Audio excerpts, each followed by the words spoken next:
നമസ്കാരം. ഇംഗ്ലണ്ടുമായുള്ള മൂന്നാം T20-യിൽ ടീം ഇന്ത്യക്ക് പരാജയം നേരിട്ട ശേഷം ഏറെ പഴി കേൾക്കുന്നത് സ്റ്റാർ ഓൾറൗണ്ടർ ഹാർദിക് പാണ്ഡ്യയാണ്.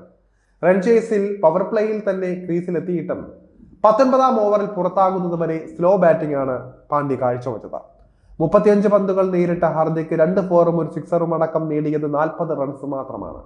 ടീമിന്റെ തോൽവിക്ക് മുഖ്യ കാരണക്കാരനായി മാറിയെന്ന് മാത്രമല്ല, കളിക്കളത്തിലെ മറ്റൊരു പ്രവൃത്തിയുടെ പേരിലും രൂക്ഷ വിമർശനമാണ് ഹാർദിക് പാണ്ഡ്യ ഇപ്പോൾ നേരിട്ട് കൊണ്ടിരിക്കുന്നത്.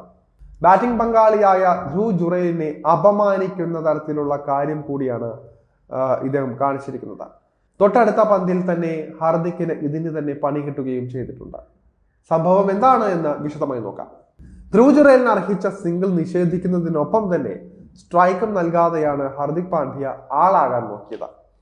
ജോഫ്ര ആർച്ചർ ഇറങ്ങിയ 18ാം ഓവറിലെ അവസാന പന്തിലായിരുന്നു സംഭവം നടന്നത്. ഈ ഓവറിലെ ആദ്യത്തെ 5 ബോളിൽ 9 റൺസാണ് ഇന്ത്യക്ക് ലഭിച്ചത്. ഹാർദിക്കിന്റെ 2 സിക്സറും ഇതിൽ ഉൾപ്പെടുന്നുണ്ട്. 4ാമത്തെ പന്തിലായിരുന്നു താരം സിക്സർ നേടിയത്. 2ാമത്തെ പന്തിൽ അക്ഷർ പട്ടേലിന്റെ വിക്കറ്റും നഷ്ടമായിരുന്നു. ഓവറിലെ അവസാനത്തെ പന്തിൽ സ്ട്രൈക്ക് നേരിട്ടത് ധ്രുവ് ജുറേലാണ്. മിഡിൽ ലെഗ് സ്റ്റംപ് ഏരിയയിൽ ഒരു ലെങ്ത് ബോളാണ് ആർച്ചർ എറിഞ്ഞത്. സ്വീപ്പ് ഷോട്ടിലൂടെ ജുറേൽ ഇത് ഡീപ് സ്ക്വയർ ലെഗിലേക്ക് കളിക്കുകയും ചെയ്തു. തുടർന്ന് സിംഗിളിനായി ഓടിയ താരം ക്രീസിന്റെ പകുതിയിലേറെ എത്തിയ ശേഷം വേണ്ട എന്ന് പറഞ്ഞ് ഹാർദിക്ക് തിരികെ അയക്കുകയുമായിരുന്നു. ഉറപ്പായും അവിടെ സിംഗിൾ തന്നെ ലഭിക്കേണ്ടതായിരുന്നു. എന്നാൽ ഓവറിലെ അവസാന ബോളായതിനാൽ തൊട്ടടുത്ത ഓവറിൽ ജുറേലിന് സ്ട്രൈക്ക് നൽകാതെ സ്വയം സ്ട്രൈക്ക് നേരിടാൻ ഹാർദിക്ക് തീരുമാനിക്കുകയായിരുന്നു. ഇത്തരത്തിൽ സ്ട്രൈക്ക് റൊട്ടേറ്റ് ചെയ്യാത്തതിന്റെ പേരിൽ ഹാർദിക് പാണ്ഡ്യ ഇപ്പോൾ കേട്ടുകൊണ്ടിരിക്കുകയാണ്.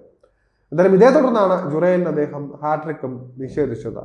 ധ്രുവ് ജുറേലിന്റെ പ്രകടനശേഷിയെ വില കുറച്ച് കണ്ട സ്വയം ഹീറോയാകാൻ ശ്രമിച്ച ഹാർദിക് പാണ്ഡ്യ അടുത്ത ഓവറിലെ ആദ്യ പന്തിൽ തന്നെ പുറത്താവുകയും ചെയ്തു. പേസർ ജാമി ഓവർട്ടനാണ് അദ്ദേഹത്തെ മടക്കിയത്. ഓവറിന് ശേഷം കൈവശമുള്ള ബാറ്റ് മാറ്റി പുതിയത് കൊണ്ടുവന്ന ഹാർദിക്ക് വമ്പനടിക്ക് മുതിർന്ന് ദയനീയമായി പരാജയപ്പെടുകയായിരുന്നു. സ്റ്റെമ്പുകളിൽ ലക്ഷ്യമിട്ടൊരു ബോളാണ് ഓവർട്ടൺ എറിഞ്ഞത്. സിക്സറിൽ കുറഞ്ഞതൊന്നും ഹാർദിക്കും ലക്ഷ്യമിട്ടിരുന്നില്ല. പക്ഷേ ഹാർദിക്കിന് ടൈമിങ് ചെറുതായി ഒന്ന് പാളി. ഇതോടെ ലോങ് ഓഫിൽ ഇംഗ്ലണ്ട് ക്യാപ്റ്റൻ ജോസ് ബട്ട്ലർ അനായാസം ഹാർദിക്കിനെ പിടികൂടുകയായിരുന്നു. വളരെയധികം ക്ഷുഭിതനായാണ് ഹാർദിക്ക് ഈ പുറത്താകലിലെ നിരാശ പ്രകടിപ്പിച്ചത്. ദേഷ്യത്തോടെ ആക്രോശിച്ച ശേഷം ഹാർദിക്ക് തല താഴ്ത്തി ക്രീസ് വിടുകയായിരുന്നു. 7ാമനായ അദ്ദേഹം കൂടി മടങ്ങിയതോടെ ഇന്ത്യയുടെ തോൽവി ഉറപ്പാവുകയും ചെയ്യുകയായിരുന്നു. 172 റൺസിന്റെ വെല്ലുവിളി ഉയർത്തുന്ന ലക്ഷ്യമാണ് ഇന്ത്യക്ക് ഇംഗ്ലണ്ട് നൽകിയത്. പക്ഷെ റൺ ചേസിൽ ഇന്ത്യ ഒരിക്കൽ പോലും ചിത്രത്തിലില്ലായിരുന്നു. തുടക്കം മുതൽ കൃത്യമായ ഇടവേളകളിൽ ഇന്ത്യക്ക് വിക്കറ്റുകൾ നഷ്ടമായിക്കൊണ്ടിരുന്നു. ഒടുവിൽ 9 ഓവറിൽ 145 റൺസ് മാത്രമെടുത്ത് മത്സരവും ഇന്ത്യ അടിയറ വെച്ചു.